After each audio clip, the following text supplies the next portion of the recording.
The last show I played was in front of 100,000 people. The lights and the pyrotechnics and all that stuff was going on right behind me. And then they wonder why I'm not doing that now. So back it up, introduce yourself. Yeah. My name is Tom DeLonge. A lot of people know me from my band Blink-182. I started that band when I was 16. But I got to that point where my daughter was 2 years old and I was gone for 2 years straight, and I really, really needed a break.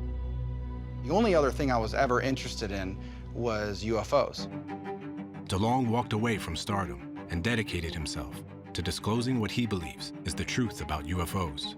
I needed to get into the government, and I needed to find the people that deal with this subject and let them know what I'm thinking of doing. DeLonge says he was able to secure a meeting with a high-level aerospace executive with deep connections to the military. All of a sudden, out of nowhere, I had an opening. And I just go, I am not naive to this subject. I understand the national security implications of this subject, but I am asking for your help because I need guidance. I just need somebody to help me and give me advice. And he leans back and he goes, okay. That's when my life changed completely.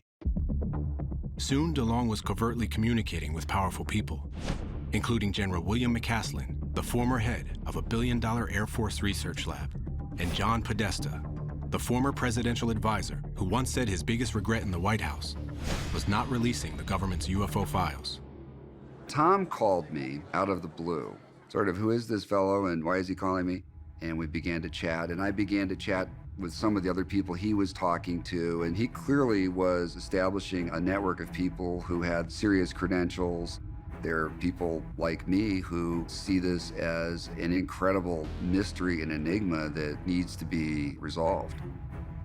DeLonge says they were all part of an elite group of high-ranking officials dedicated to UFO disclosure, but they wanted to remain in the shadows. Do you think there's a way over time that we can open up some of these discussions, declassify material?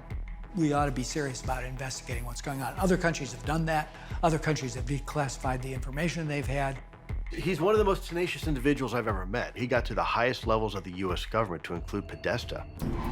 Hello, South LA! But in October 2016, on the eve of the heated presidential election, DeLonge was thrust into a media storm.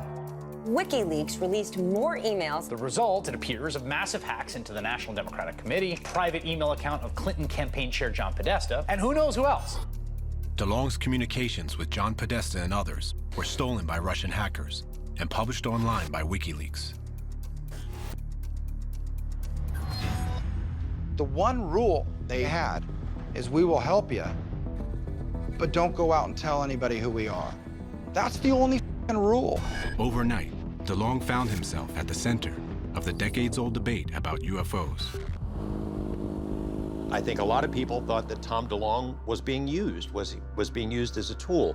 They'll tell him some stuff that's not true, and it'll be a diversion, and we'll fool the Russians or fool the Chinese.